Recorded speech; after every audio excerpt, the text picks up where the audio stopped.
Olá, meus amigos, olá, minhas amigas internautas, muito boa noite. Meu nome é Luiz Rogério Barros, presidente da 96ª Subseção OAB da Lapa, e hoje temos uma live um pouco diferente. Hoje nós temos aqui um colega advogado, bem-sucedido na área de fusões e aquisições, e piloto campeão 2019 da Porsche Cup, Dr. Rodrigo Melo. Dr. Rodrigo Melo já chegando aqui na nossa sala de bate-papo, nossa sala de live. Rodrigo Melo, boa noite, meu colega. Tudo bem com você?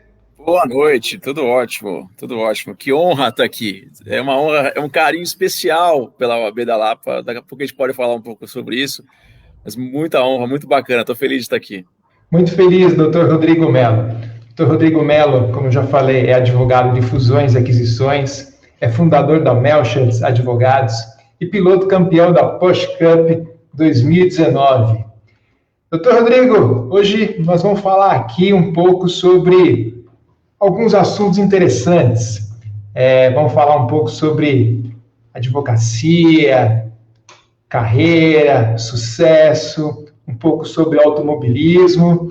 E eu também queria falar sobre uma figura muito especial, uma figura que a subseção da Lapa, a advocacia da Lapa, tem um extremo carinho, que é o doutor Nereu Melo, que é o seu avô. Doutor Nereu Melo foi um grande advogado aqui na Lapa, mas eu queria falar sobre o doutor Nereu Melo mais tarde, Rodrigo. Tá bom, tá joia. Mas foi um prazer. Falar dele para mim é só um motivo de sorriso. Rodrigo, conta para nós aqui, o que é ser um advogado em operações de fusões e aquisições? Qual é o papel de um advogado em operações desta natureza? Olha, é legal a tua pergunta e antes, eu sei que a gente já fala do meu avô depois, mas eu não consigo não falar da minha carreira e da minha atuação sem lembrar dele sempre, né? E você sabe que eu tive bastante trabalho para tentar explicar para ele isso, porque ele não atuava com isso, enfim, mas no final eu acho que ele entendeu. Na verdade, assim, advogado de fusões e aquisições é um advogado de contratos, né? A gente negocia um contrato que basicamente consiste de uma empresa comprando outra, alguém comprando a empresa de alguém, as cotas de uma sociedade de alguém, ou os negócios de uma empresa de alguém, ou uma fusão, ou, enfim, negócios empresariais dessa natureza. Eu costumo dizer que a grande particularidade de uma transação desse tipo é que você está comprando, né, por conta da ficção do mundo jurídico, né, que criou uma ficção chamada pessoa jurídica, você está comprando algo que é um objeto, mas também é um sujeito de direitos e obrigações. Isso é uma peculiaridade bastante diferente de quando você está comprando um imóvel, por exemplo, que é só um objeto, quando você está comprando um bem móvel, quando você está comprando alguma coisa do gênero. Uma pessoa jurídica, ela tem capacidade também, né, de celebrar negócios jurídicos e, portanto, ela, além de ser o objeto daquela transação, você está comprando um objeto que é capaz de contrair direitos e obrigações. E isso torna essa transação bastante complexa, porque você tem que se certificar de que aquilo que você está comprando é aquilo mesmo. Então, quando você vai comprar um imóvel, você analisa se o imóvel tem as medidas corretas, né? Se o imóvel tem as condições jurídicas corretas, etc. Agora, quando você compra uma pessoa jurídica, você está adquirindo algo que contraiu direitos e obrigações. Então, você tem que se certificar de que tudo que aconteceu na vida da empresa, você sabe o que aconteceu e que o vendedor está dando as declarações corretas e verdadeiras e que ele vai se responsabilizar de acordo com o que você negociar no contrato. Então, uma negociação de M&A, de fusões e aquisições, como a gente chama, é muito complexa, é uma negociação que envolve normalmente bastante um time maior de advogados. Lá no nosso escritório, por exemplo, é normal a gente estar envolvido em 3, 4, 5 advogados no mesmo caso de um lado, porque por conta dessa peculiaridade. É muita negociação e muito contrato. Um contrato desse, não sei se para quem não conhece, é um contrato que normalmente ele sai de 50 folhas pelo menos e vai para 100, 120, fora os anexos, porque você acaba anexando toda a investigação que você fez sobre a empresa, você acaba anexando itens dela, então você tem contratos com 1.000 folhas, com 1.000 e poucas folhas, é muito complexo e muito delicado, e é tenso também, né? É uma negociação que o vendedor quer vender e receber o cheque, mas também não quer se responsabilizar por tantas coisas do passado. O comprador quer pagar por aquilo exatamente que ele sabe que é, ele não quer achar nenhum esqueleto no armário. Então é uma negociação tensa, uma negociação difícil, que muitas vezes demora meses para ser concluída. A gente tem casos que demoram um ano e meio para ser concluído. Aí negócios mais complexos que envolvem empresas em recuperação judicial. Aí tem caso meu que passou 2 anos de negociação. Mas é basicamente isso. A gente assessora em transações dessa natureza, basicamente celebrando um contrato e cumprindo as formalidades para que ele aconteça, que dependendo da transação é mais ou menos complexo. Entendi. E como é que está o mercado de fusões e aquisições com essa pandemia, Rodrigo?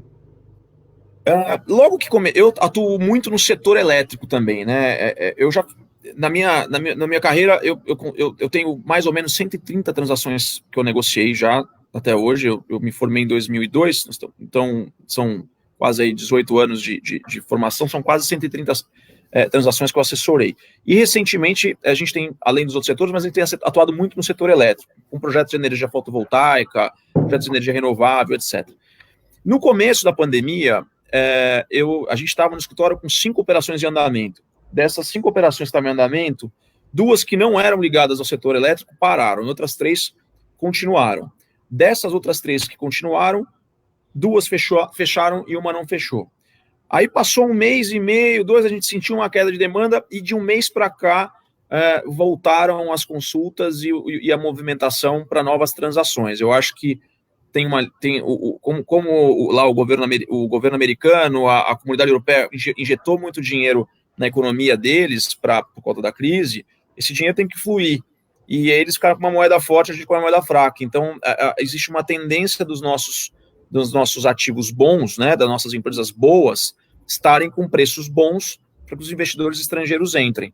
Então, está começando novamente a ter um movimento. Estamos animados lá no escritório com isso. Hoje eu tive várias ligações durante o dia, falando já de projetos novos, então estamos animados. Eu acho que vai ter um trabalho importante aí.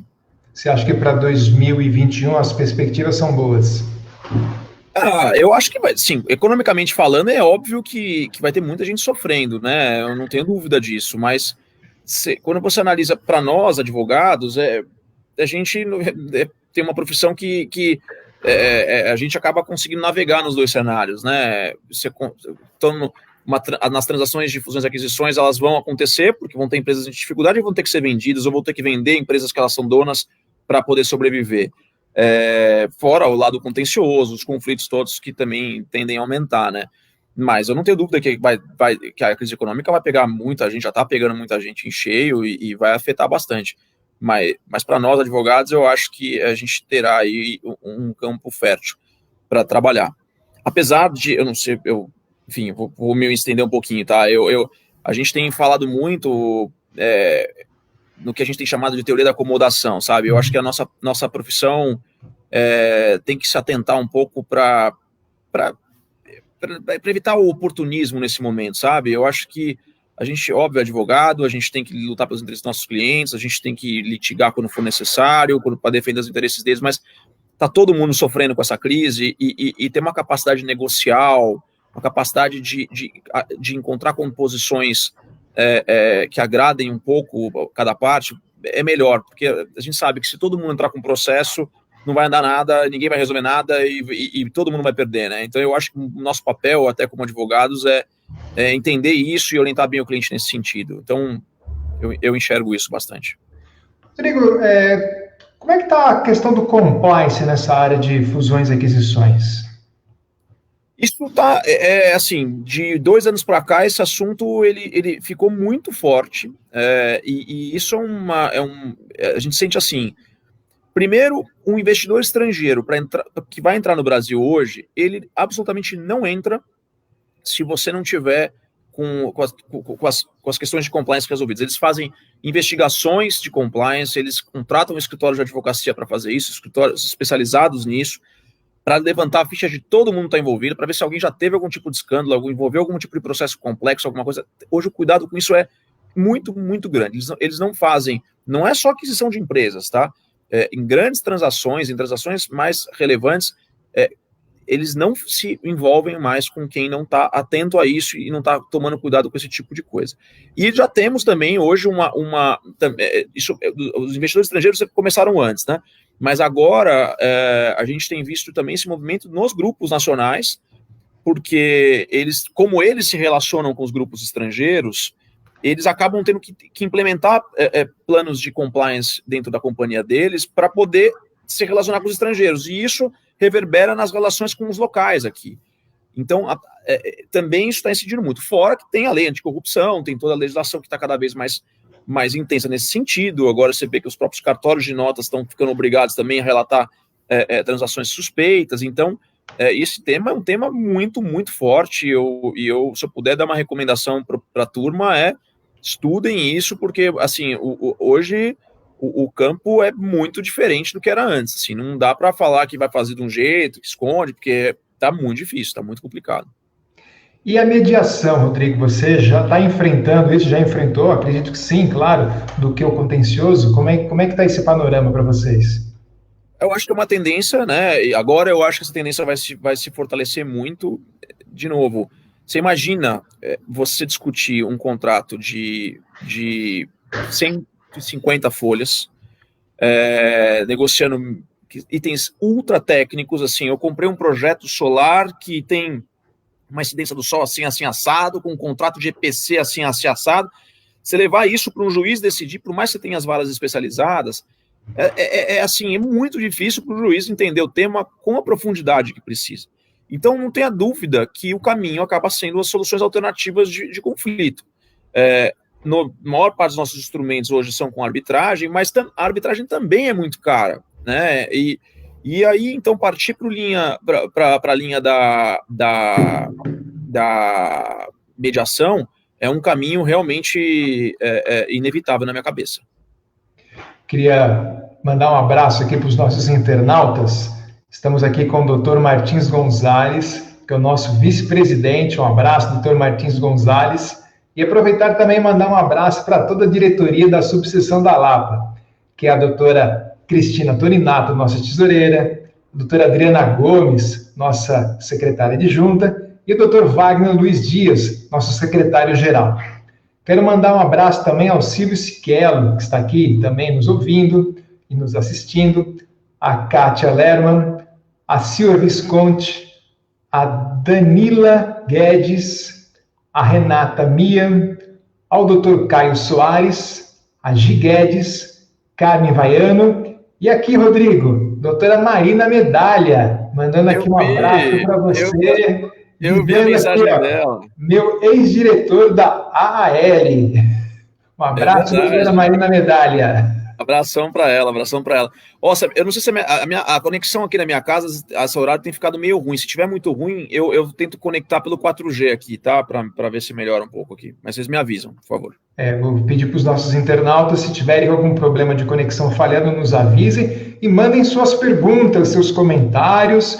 Hoje nós estamos com o Rodrigo Mello. Rodrigo Mello, que é grande advogado de fusões e aquisições, também é piloto da Porsche Cup, campeão 2019. Daqui a pouco nós vamos falar sobre o campeonato da Porsche Cup. Mas antes, Rodrigo, eu queria que você contasse aqui para os nossos internautas, para os nossos colegas que estão aqui nos assistindo e que também vão nos assistir posteriormente, porque o vídeo ficará gravado tanto no YouTube como também aqui no Facebook. Como é que você entrou nesse ramo de fusões e aquisições? Porque é muito comum o advogado ir para o direito penal, direito de família, atuar muito na área civil, área do consumidor, e você está numa área que, para grande parte dos advogados, é uma área muito mais restrita, fusões e aquisições. Como é que você entrou nessa área?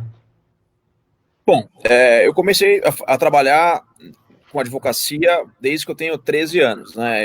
Nas férias eu ficava digitando as petições que meu avô ele fazia manuscrito e eu digitava nas férias. Depois, com 15 anos, eu passei a trabalhar todos os dias e com ele era com meu pai também, com meu tio, a advocacia do contencioso tradicional.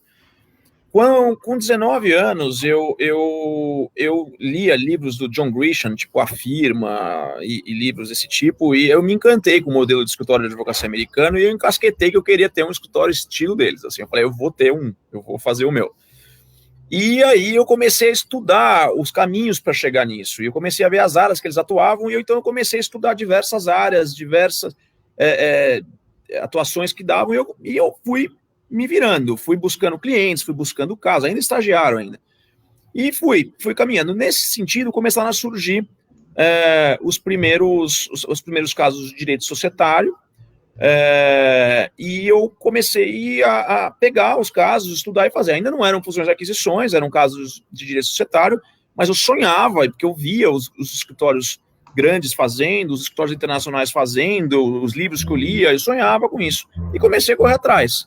Como eu disse, o meu avô, ele não entendia muito essa minha predileção, porque eu gosto do contencioso, eu fui formado no contencioso, eu fiz muito contencioso, mas eu fui nesse caminho, comecei a buscar e a coisa começou a crescer nesse sentido.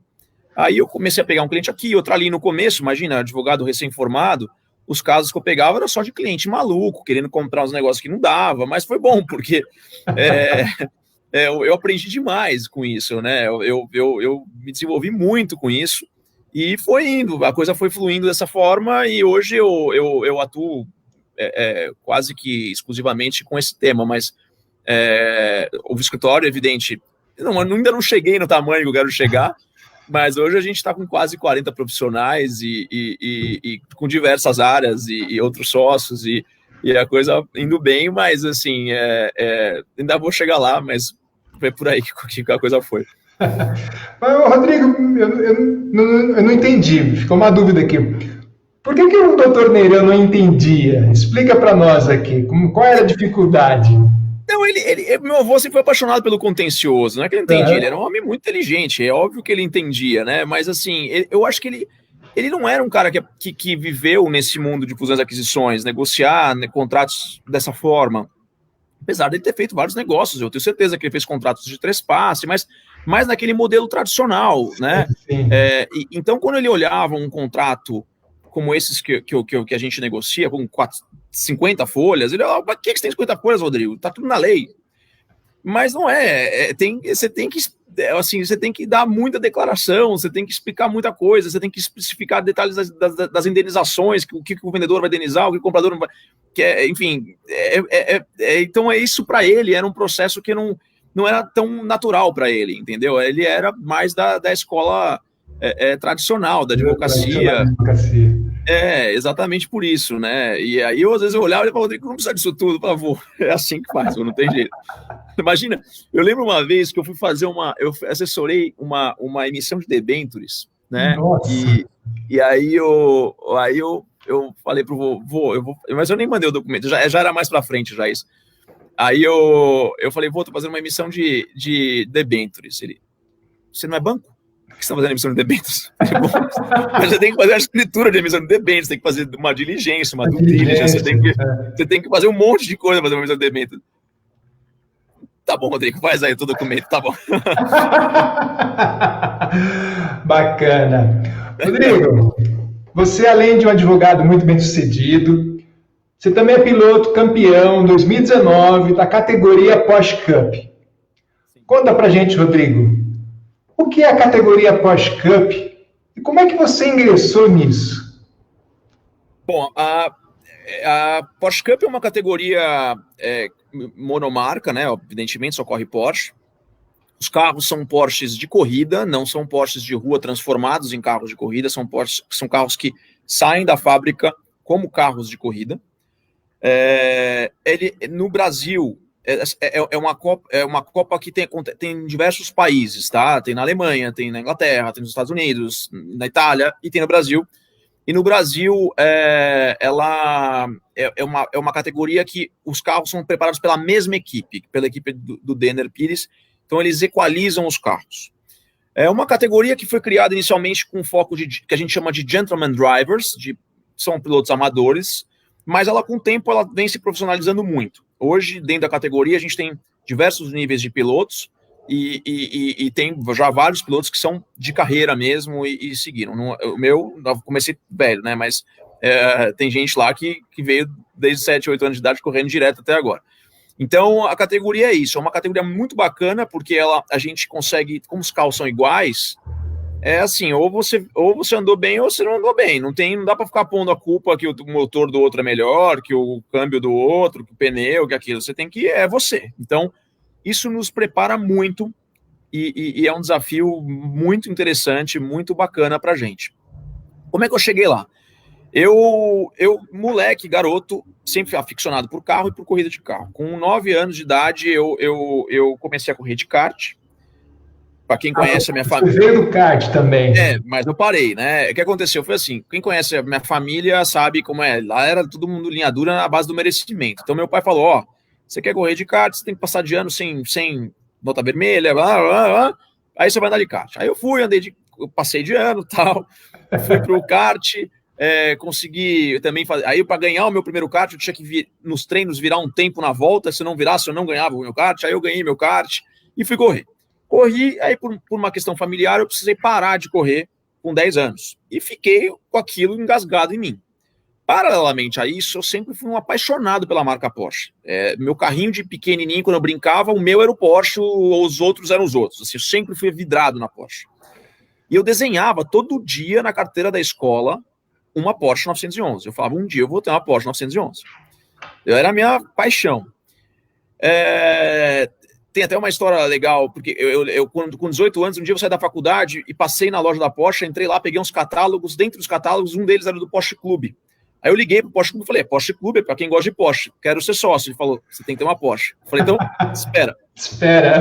Aí eu programei na minha cabeça, eu falei, ó, até meus 30 anos, eu vou juntar dinheiro, comprar meu Porsche, aí depois de uns 2 anos, eu vendo meu Porsche, compro um apartamento e caso. Esse era o meu plano de vida.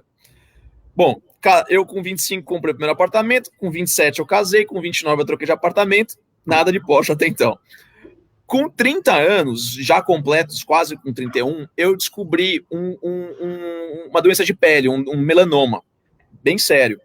Mas felizmente foi só o susto, porque tirou e já estava curado, não teve maiores impactos, mas eu levei um grande susto. Eu ainda estava com 30 anos. E aí eu lembro direitinho, eu lá, conversando com a médica tal, vendo isso, falei, peraí, cara, eu passei por um negócio que podia ter gerado consequências terminais para mim. Então, peraí, eu vou comprar o Porsche. Tenho 30 anos, vou comprar o Porsche. Na época eu era casado, virei para minha então mulher, falei, olha, eu vou comprar o Porsche, ponto, final. E depois, não deu 2 meses, eu tinha comprado meu primeiro carro. Com isso, eu comecei a frequentar o Porsche Clube. Liguei para a mulher de novo, voltei lá depois agora eu vou ser membro do Porsche Clube. Voltei fui pro Porsche Clube e comecei a brincar com carro na pista, porque eles fazem uns eventos com carro na pista, né? Para você usar o teu carro de rua na pista, bem bacana. Sim. E alguns desses eventos eram juntos com a Porsche Cup. Eu olhava aquilo e falei, esse é o negócio, eu quero correr nesse negócio.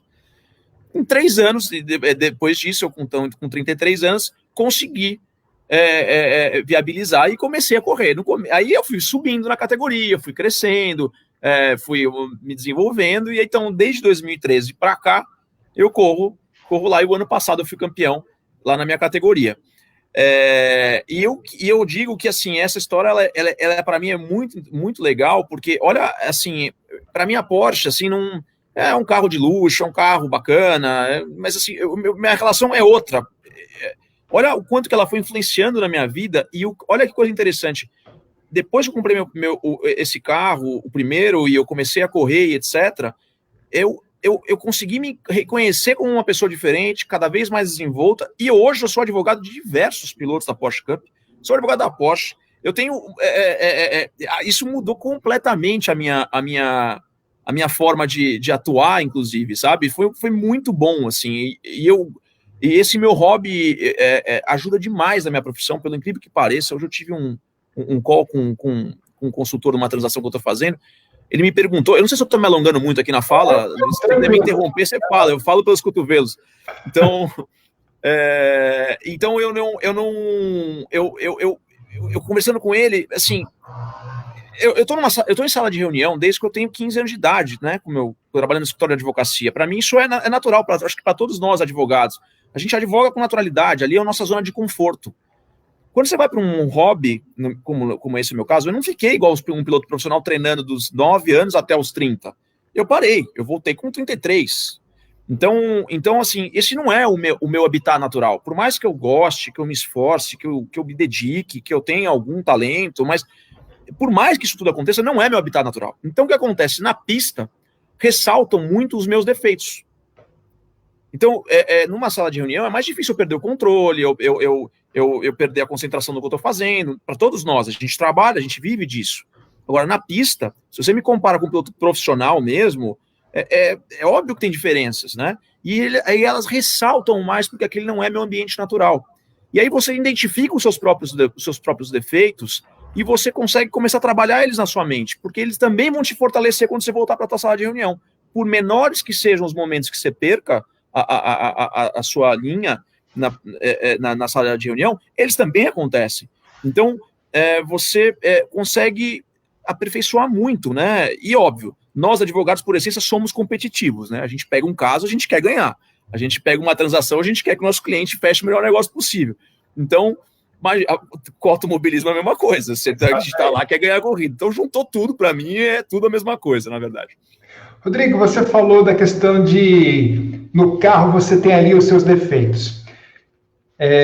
Eu também já participei de alguns eventos, a gente estava conversando aqui nos bastidores, eu já participei de alguns eventos da Porsche, e eu tive a oportunidade de uma vez pilotar uma 911 ali em Interlagos, no evento do Porsche Club. E eu fiquei sabendo que você teve um acidente ali no S do Senna em Interlagos. E eu, quando pilotei no 911, ali para mim, o S do Senna foi uma das curvas mais difíceis de se fazer. Como é que foi esse momento de você ter aquele acidente que parece que você rodopiou ali e teve um acidente um pouco complicado no S do Senna? Eu tive 2 acidentes sérios, né, que poderiam ter me machucado. Um foi no S do Senna e um outro que aconteceu um pouco antes foi depois do S do Senna, ter a curva do Sol, que eu bati de frente. Nesse do S do Senna, foi o que mais... na verdade, eu vou contar o outro primeiro, tá? Porque faz mais sentido. Nesse outro, eu estava testando o carro novo, o carro tinha um pouco mais de potência, a pista estava ela estava seca, mas na zebra tinha ainda um pouco de umidade. E a zebra é pintada, né? Então, você imagina que você está com um pneu, quando tem água em cima da tinta, você passa o pneu em cima e você gira, o pneu ele tende a patinar. Então, na hora que eu apoiei na zebra o carro e acelerei, o carro distracionou e virou para dentro. Então, ele virou e foi direto no muro, no guarda-reio. E eu estava a 210. Então, eu bati a 210, né, nesse guarda-reio. Para você ter uma noção, o guarda-reio ele é fincado na terra por meio de uma estaca, e embaixo da estaca tem uma sapata de concreto. Essa sapata de concreto andou 50 centímetros embaixo da terra. Pra você ter uma noção do tamanho do impacto. Eu destruí o carro. Mas eu saí do carro andando como se nada tivesse acontecido. Até precisei me esforçar para sair, porque foi difícil abrir a porta e tal. Normal, o carro é muito seguro. Mas o outro acidente, esse que você está se referindo, eu estava disputando a corrida, eu estava em terceiro, ia ultrapassar o segundo, bem perto do primeiro, e um carro que vinha atrás de mim ficou sem freio. E ele freou em mim. Só que a gente vem na freada do S, a gente vem a uns 270 e entra na curva a uns 70, 80 mais ou menos. Eu estava, no momento do impacto pela telemetria, eu estava a uns 130 já, porque eu já vinha no processo de frenagem, tentando passar o cara, o terceiro, e ele veio a 270 batendo na minha traseira. Então foi um impacto na minha traseira muito forte, eu bati no carro da frente com muita força, e aí eu fui rodando e bati no muro. Esse acidente, como eu chacoalhei muito, eu dei uma apagada dentro do carro. E aí, mas foi muito rápido, assim, apaguei e rapidamente eu já restabeleci, saí do carro, fiquei meio tontão, obviamente não consegui fazer mais nada no dia e tal, mas foi um acidente mais sério, que mais chegou perto de efetivamente me machucar. Mas os carros são muito seguros, assim, muitos. O Porsche Cup é o carro de corrida mais fabricado no mundo, é um carro dessa marca alemã, que é uma marca de precisão, é muito seguro. Você imagina, olha o impacto, esses impactos que eu estou falando, são impactos muito fortes. E eu nunca, assim, realmente é muita segurança, e eu realmente não tenho, para mim, nenhum tipo de receio, medo. Quando você entra no carro de corrida, você não pensa muito nisso, sabe? é tão técnico o que você tem que fazer que você nem lembra que você está 270. Para você estar olhando a placa, que você tem que frear, você olha a tangência da curva, o quanto você está freando, o quanto você está acelerando, você está reparando em detalhes, na verdade. Então, você na prática, você não percebe que aquilo que é perigoso, não vê. Nesse acidente que você me perguntou, eu nem vi, porque eu estava freando, o cara veio e bateu na minha traseira, não tinha nem como ver, eu só senti o impacto. Então, foi assim, na verdade. E agora você está de carro novo, né, Rodrigo? Inclusive o seu carro é da Lego. Por que você se inspirou no brinquedo da Lego para o seu carro novo? Eu quero colocar uma foto aqui para os nossos internautas. Olha só o carro novo do Rodrigo. Não, eu vou até pedir para os meus internautas, daqui a pouco eu falo de novo disso, mas para entrar no meu Instagram e me seguir lá, rmelo com 2 L's 29, porque tem bastante coisa do carro da Lego, etc. Mas daqui a pouco eu falo mais dessa história, mas por favor me sigam lá que tem bastante coisa. A história foi o seguinte, eu sempre curti layouts dos carros diferentes e curiosos. No ano passado eu usei, há 3 anos atrás eu usei um carro parecido com o carro do Senna da Lotus, aquele preto e dourado, sabe? Aliás, eu tenho a asa dele aqui, quer ver? Ó? Deixa eu ver se consegue ver. Tá vendo lá em cima uma asa? Estou vendo a asa. Então, é um carro com essa pintura eu fiz. Aí depois disso, no ano passado eu fiz um carro também que era muito emblemático da Porsche, chama Pink Pig, que era um carro rosinha, mas todo talhado, parecia com um açougueiro, assim, tinha cortado o porco, sabe? Com o nome das partes dos porcos. Esse carro foi um carro muito tradicional da Porsche, é um carro que correu Le Mans, ganhou a corrida de Le Mans, e eu usei no ano passado, e com ele eu fui campeão, e já gerou um buchicho esse carro no ano passado com a gente. E aí eu queria aposentar esse carro no ano passado, porque como eu fui campeão, e ele é um carro emblemático, eu não queria, sei lá, estragar a ideia do carro, né? Então eu fiquei pensando, o que eu vou fazer, que carro que eu vou usar, e etc. E eu ganhei no Natal da minha namorada um carro da Lego igual esse que eu fiz. Eu até posso pegar aqui para mostrar para vocês. Espera aí, só um minutinho. Pega lá, enquanto isso, deixa eu dar uma Desculpa, ele não está aqui. Não? Ele não está aqui, ele foi fazer foto. Você acredita? O carro foi fazer foto. Será que é esse daqui, Rodrigo? Olha só. É esse daí, é esse carro, é esse daí. Ele tava fazendo foto, você acredita? Esse carro tá ficando famoso. Ele tá aqui comigo. Aí eu ganhei esse carro, e quando eu tava montando o carro, eu pensando em carro que eu ia fazer, eu olhei para ele e falei, cara, vou fazer esse carro. Vou fazer um carro de Lego, vai ser super legal. E aí eu pensei, mas vai ser mais legal ainda se a Lego me patrocinar, obviamente, né? E eu conheci o pessoal que cuida da Lego no Brasil, etc. Entrei em contato com eles amaram a ideia, e hoje a gente formou uma parceria super legal, uma parceria que tá indo super bem, divulgando pra caramba. Já sou conhecido como piloto da Lego, e a coisa tá crescendo bastante, né? Inclusive, vocês vão me seguir, por favor, lá no RMelo29. Eu estou na final de um negócio chamado Duelo das Máquinas, lá da Porsche Cup, que está elegendo o carro mais legal da temporada. Então eu e um outro carro, já é a final. A final vai ser agora, começa sexta-feira no Instagram da Porsche Cup às 20 horas e acaba no sábado às 20 horas. Sábado, por isso que eu estou te pedindo isso, que é o dia do meu aniversário, eu vou fazer 2 L's, RMelo 29. Sábado, que é o meu aniversário de 40 anos. Então, se puderem fazer isso por mim, entrar lá no dia que tiver, só me seguir que eu vou explicar tudo. É só clicar, é só ir lá no dia ir lá, clicar, fazer o voto e divulgar, pedir para as pessoas votarem, para ver se eu ganho essa competição aí, que está sendo muito, muito interessante, muito bacana, divertida, e mais de tudo, para o patrocínio, ela é essencial. Na última votação, na semifinal, eu tive 9.100 votos. Eu nem sei como eu consegui isso. Eu falei, eu dava para eleger um vereador. E eu consegui de voto. Consegui de voto no meu carrinho lá. Então, enfim, todo mundo que puder fazer isso aí, eu agradeço muito. Bacana, Rodrigo. E com essa pandemia, como é que estão as corridas? Como é que está o calendário da Porsche Cup? As corridas estão suspensas, né? A gente teve a primeira etapa, a gente teve com 2 corridas. A primeira eu ganhei, a segunda eu fiquei em terceiro lugar, mas estão suspensas. A gente tinha expectativa de correr agora no final do mês, uma etapa, mas eu acho que vai prorrogar de novo. É claro que se a gente correr, vai ser a corrida com portões fechados, vai ser restrita só aos pilotos de equipe e cobertura de mídia, né, com todos os protocolos de segurança necessários, mas vai, enfim, estamos na expectativa, assim, aliás, eu estou ansioso e com saudades de correr, porque esse é um negócio que me faz bem pra caramba. Bacana, Rodrigo.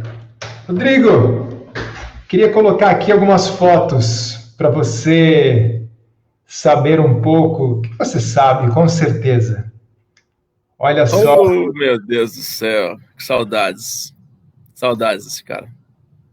Aqui nós temos a primeira diretoria da subseção da Lapa, onde o nosso primeiro presidente foi o Dr. Milton Basaglia, nosso primeiro vice-presidente foi o Dr. Nereu Melo, o primeiro secretário foi o Dr. Aldo Bruno Yarchel, e o nosso primeiro tesoureiro, Dr. Pedro Lima. Olha, o seu avô aqui foi o nosso primeiro vice-presidente, Rodrigo. Esse sorriso dele que emociona, que me emociona muito. Muito, saudades. Aí, Dr. Nereu Melo, novamente, foi vice-presidente da nossa subseção da Lapa. Só que aí, o nosso presidente foi Dr. Oswaldo de Oliveira. Aí o vice-presidente novamente foi o Dr. Nereu Melo, e o Dr. Milton Basaglia só está errado aqui, tá? Ao invés de presidente, ele foi secretário. E o Dr. Aldo foi tesoureiro. Acho que utilizaram a mesma fotografia, só esqueceram de mudar aqui a legenda. E deixa eu só mudar aqui. Aí o Dr. Nereu Melo, na terceira gestão, ele foi presidente da nossa subseção da Lapa, gestão 1985-1987. Dr. Nereu Melo, seu avô, a legenda também está errada aqui, me desculpem os internautas, ele foi presidente, depois vice-presidente Dr. Aldo, Dr. Milton Basaglia se tornou secretário, e o tesoureiro, Dr. Leonardo Matias. Eu acho que eu faço parte de uma das últimas gerações que conheceu o Dr. Nereu Melo.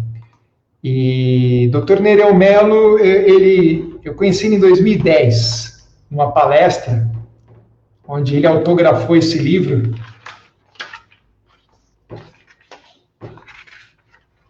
Aqui eu tenho, ó. Saudades dessa letra dele, viu? 12 de 8 de 2010. Queria que você contasse um pouco, como neto, como é que foi viver com o Dr. Nereu Melo? Conta pra gente aqui, Rodrigo, um pouco sobre esse grande advogado. Bom, aqui aí você toca no meu, né, na minha emoção direto, né? Assim, meu avô foi, obviamente, para mim, o melhor avô do mundo que eu podia ter tido. Foi um avô apaixonado pelos netos, e eu, em especial, tive o privilégio de ter tido ainda um contato ainda um pouco mais próximo com ele, porque eu fui o neto o primeiro, né? Depois tem dois mais novos que também seguiram a profissão, mas eles são 10 anos mais novos que eu, então, até mais 14 anos mais novo que eu, então tem uma diferença grande. Eu fui o primeiro da primeira leva de netos dele que seguiu a carreira, e não só seguiu a carreira, eu sempre fui curioso pelas coisas dele, por leitura, por estudar astronomia, então, por história, então eu sempre fui muito próximo dele por conta disso, desde garoto. A gente convivia muito, e depois, quando eu comecei a estagiar, eu trabalhava, no começo eu fazia faculdade de manhã, à tarde eu trabalhava no escritório do meu pai, e à noite eu ia todas as noites na casa do meu avô, e ele ditava as peças e eu digitava as peças, né, no começo, e depois eu comecei a preparar as peças ao longo do dia, levar para ele corrigir à noite. Então, toda noite, durante 4 anos, mais ou menos, eu ia na casa dele, jantava com ele, tinha essa experiência, Então foi algo muito, muito, muito forte para mim. Nós tivemos algumas batalhas jurídicas em que eu primeiro sendo estagiário, depois eu já advogado, e aí meu pai também apoiando muito, eles me soltaram já muito cedo. Eu, no quarto ano da faculdade, se quiser, daqui a pouco eu até conto essa história, que é uma história legal, eu despachando com o ministro do STJ, eles me largavam. Então, assim, isso me deu muita oportunidade, e eles me largavam, mas me davam uma retaguarda, me davam coragem para fazer isso. Então, eu sou muito, muito grato, assim, não é grato, eu sou o que sou por conta da minha família, por conta do meu avô, por conta do legado dele, que é um legado gigante, tanto que eu estou agora até resgatando algum pouquinho da história dele. Quem me segue lá no Instagram deve estar vendo, eu todo domingo estou republicando as crônicas que ele escreveu no jornal da gente sobre o otimismo. Meu avô, eu costumo dizer que ele começou a vida profissional como professor, foi um grande advogado e acabou a vida dele como um filósofo do otimismo.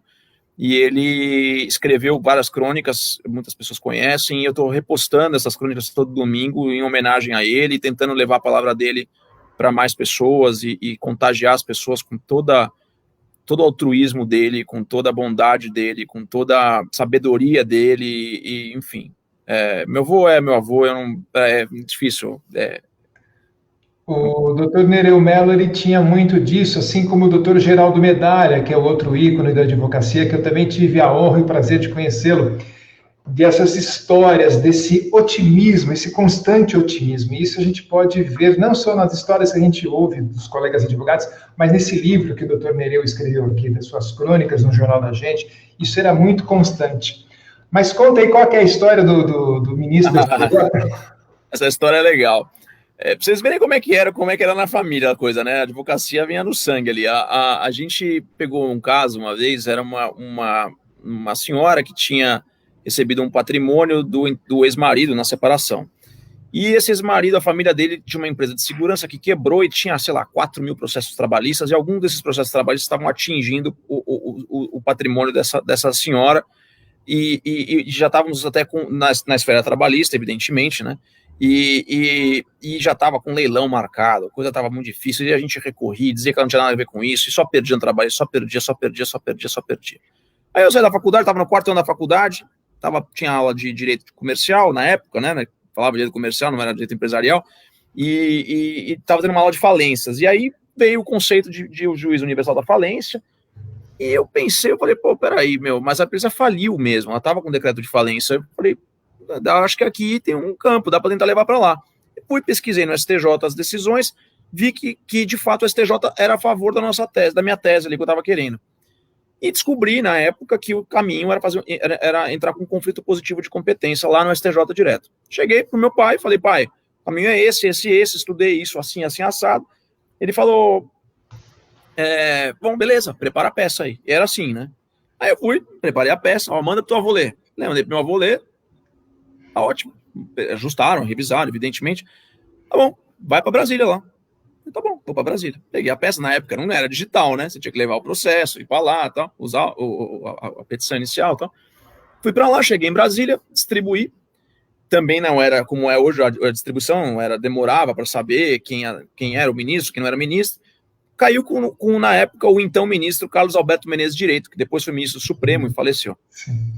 Quando caiu com ele à noite, ele já não ia despachar naquele dia. E eu fui pro hotel e fiquei pesquisando as decisões dele pela internet em casos semelhantes. E eu vi que ele tinha uma orientação na linha do que eu queria, salvo se acontecesse uma determinada peculiaridade, que no meu caso não tinha. Aí eu acordei no dia seguinte de manhã, fui pro STJ, cheguei lá e fui falar com o assessor. Falei, tá aqui, o caso é assim, assado, tal. Não tem essa peculiaridade. O assessor não entendeu nada do que eu estava falando. Ele falou, você quer falar com o ministro? Falei, quero. Tá bom. Então você volta aqui às 5 da tarde que ele vai te receber. Tá bom. E eu passei lá o dia no STJ, vendo julgamentos e tal, não sei o quê. 5 da tarde, estava eu no gabinete do ministro. Me recebeu, gentilmente. Sentei, ele sentou. Falei, contei o caso e tal. Aí ele vira para mim e fala no final do despacho, falou assim, você é advogado de São Paulo ou no Rio? Nem sei porque ele achou que eu fosse do Rio, né? Porque eu não tenho nenhum sotaque de carioca. Eu falei, não, excelência, eu sou, na verdade, estagiário de direito, não sou advogado ainda, e de São Paulo. O cara se transformou. Como assim? Um estagiário de direito veio falar com o ministro da Corte Superior, e aí começou a falar, dar bronca. E aí ele falou, não tô dando bronca em você, tô dando bronca no seu chefe. Eu falei, não, você tá dando bronca em mim mesmo, meu chefe não sabe que eu tô aqui. Eu vim aqui porque eu falei com o teu assessor, ele não entendeu o caso, eu achei que o caso era relevante, eu achei por bem falar, Vossa Excelência, mas eu não quero que o senhor se sinta ofendido, me desculpe, tô indo embora. Não, tá bom, embora. Bom, consegui eliminar.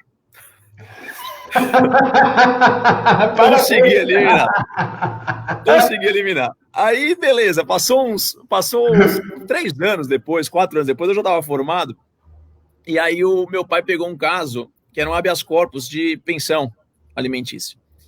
E eu era sócio dele nessa época, mas eu não atuava com ele nessa área. Eu estava tocando as minhas coisas, já mais ligadas a direito empresarial e tal, mas eu tinha essa prática de contencioso. Quando ele pegou o caso, ele distribuiu, caiu com quem? Com o Carlos Alberto Menezes Direito. Eu falei, agora eu vou lá. Peraí, deixa que eu vou. Fui lá, despachei com ele e tal, não sei o quê. Eu falei, você não tá lembrando? Você lembra de mim, não? Não lembro, não. Lembra que tal? Lembrei, agora você já é advogado? Eu falei, já sou advogado. Conseguimos eliminar de novo.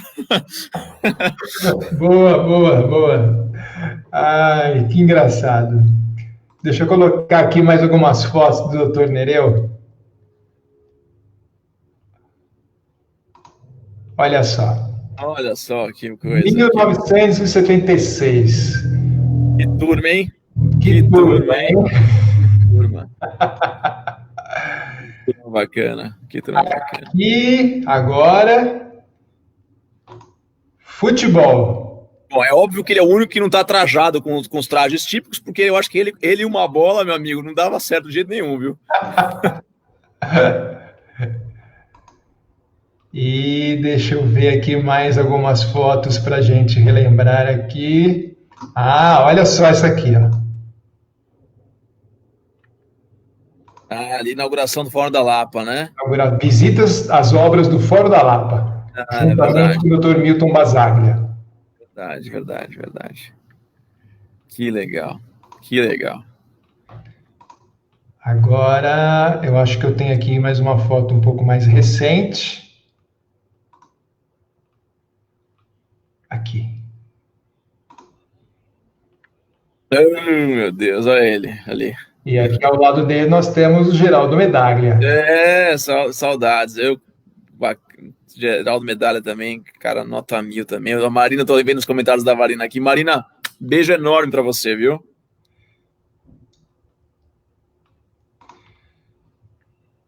E mais uma foto um pouco mais recente aqui também, onde nós temos aqui o Geraldo Medaglia, Paulo Versese, a Marina. Não é a Marina, aqui é a Roseli, é a Roseli Versese, é a Roseli, esposa do Paulo Versese. Sim, verdade, eu confundi aqui, eu também tô sem óculos aqui, também fica meio...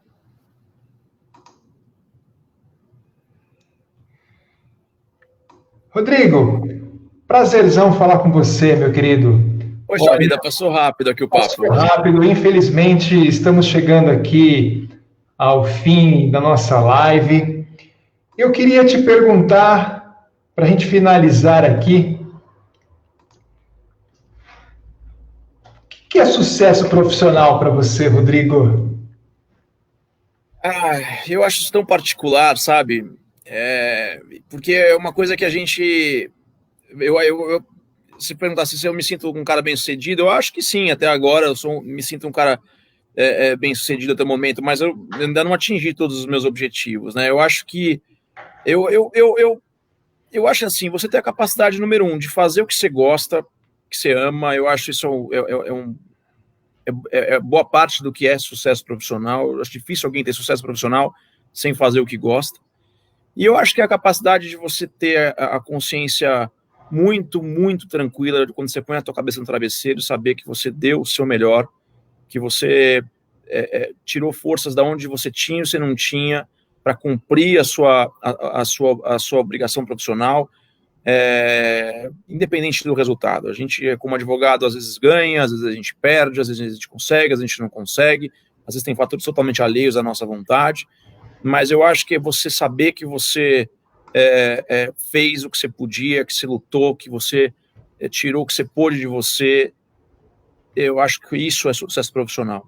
Não atrelo isso à quantidade de dinheiro, não atrelo isso à vida pessoal. Eu acho que tudo isso é muito relativo. Meu avô foi um cara que fez fama na região, foi um advogado excelente, mas não foi um advogado que ficou muitíssimo rico e, óbvio, tem uma vida super privilegiada, não quero desmerecer de forma alguma meu avô, e é um cara que tem um sucesso profissional indiscutível, assim como a gente sabe de pessoas talvez que tenham conseguido ganhar muito dinheiro e talvez não sejam tão bem sucedidos, né? Então eu acho que a capacidade que você tem de deitar a tua cabeça no travesseiro e falar, eu sou capaz de tirar de mim o meu melhor, é o sucesso profissional na minha cabeça.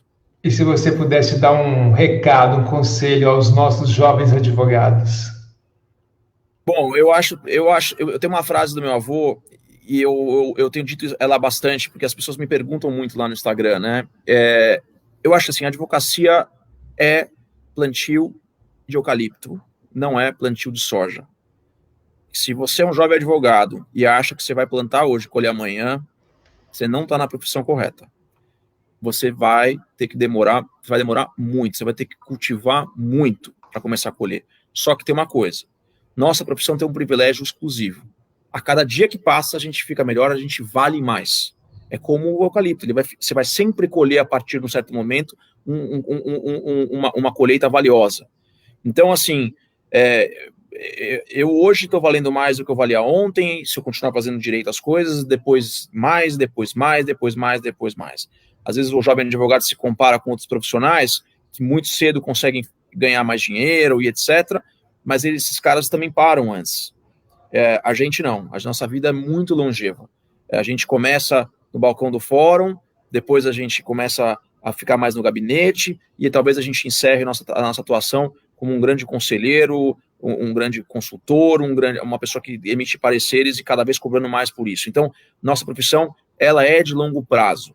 O jovem advogado precisa ter isso muito certo na cabeça dele. Se tentar cortar caminho, na minha visão, a frustração é certa. A gente precisa acreditar que é de longo prazo. Essa é a mensagem que eu tenho para dar para eles. Eu falei com o Dr. Rodrigo Mello, este grande colega, advogado de fusões e aquisições, piloto campeão da Porsche Cup 2019, que hoje falou aqui com a gente sobre advocacia, sobre automobilismo, sobre o Dr. Nereu Mello, grande advogado aqui, o ícone da advocacia da Lapa, motivação, sucesso, carreira. Rodrigo, prazer enorme poder falar com você. Olha, grandes palavras de otimismo. Muito obrigado mesmo. Eu quero dedicar em meu nome, em nome da Advocacia da Lapa, que nós representamos, em nome da minha diretoria, Dr. Martins Gonzalez, nosso vice-presidente, Dr. Wagner Luiz Dias, nosso secretário-geral, doutora Adriana Gomes, nossa secretária adjunta, e doutora Elizabeth Cristina Antoninato, a nossa diretora tesoureira, essa nossa live de hoje ao saudoso doutor Nereu Mello, grande ícone da advocacia aqui do bairro da Lapa. Muito obrigado, um abraço enorme para você, sucesso, que você seja campeão em 2020 novamente, estaremos torcendo por você. Aos nossos internautas, boa noite, obrigado por nos acompanharem e estamos aí. Muito obrigado. Eu agradeço também demais, foi para mim um momento de contato com esse meu passado que eu amo tanto, que eu tenho saudades e eu tenho um carinho muito especial pela Lapa, pela OAB da Lapa, pela associação, de fato, foi muito legal, estou feliz mesmo, obrigado pelo convite, que bom mesmo. Contem comigo sempre que precisarem, estou por aqui, é só me chamar, tá bom? Obrigado, Rodrigo. Sucesso. Forte abraço. Tchau. Tchau, internautas. Obrigado. E sigam Rodrigo Mello. Instagram? rmelo29, Melo com 2 L's, tá? É isso aí. Siga lá. Vamos lá, vamos seguir o Rodrigo. Valeu, Rodrigo. Um grande abraço. Tchau.